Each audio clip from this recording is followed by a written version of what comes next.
জমিদার সাহেবের পক্ষ থেকে প্রচার করা হয়েছে যে জমিদার সাহেবের 3টি প্রশ্নের ভুল উত্তর দিতে পারলে জমিদার সাহেব খুশি হয়ে তাকে নগদ 1 লক্ষ টাকা ও 3টি ফোন উপহার দিবে। কি?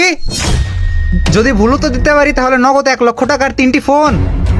হ্যাঁ, তোমরা ঠিক শুনেছো।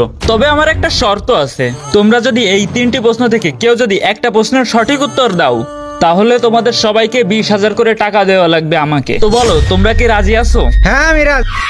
এই শোন, আমাদের কাছে তো কোনো টাকা পয়সা নেই, তাহলে 20,000 টাকা কন্তে দিবানে যদি ভুল উত্তর না দিতে পারি। আরে তুই এত প্যারা নিচ্ছিস কি জন্য? আমরা তো সঠিক উত্তর দেবই না, তাহলেই তো হয়ে গেল। আচ্ছা ঠিক আছে, তাহলে সেইটাই করতে হবে। হ্যাঁ তাহলে আমরা রাজি। এ শোন, আমি কিন্তু তোর কথায় এই কাজটা করতেছি। যদি আমি বাস খাই তাহলে কিন্তু তোর খবর আছে। আরে বস, এটাই তো টাকা কামানোর সুযোগ। আপনার কোনো টেনশনেরই দরকার নেই। আমি যেডে যেডে বলেছি আপনি শুধু সেডে সেডে করতে থাকেন। পরে যদি কিছু হয় তাহলে আমি বুঝে দিবানি। আর আমি আছি না, টেনশন করেন না। আরে ভাই, এত বিড়বিড় করেন না। আপনি কি প্রশ্ন করবেন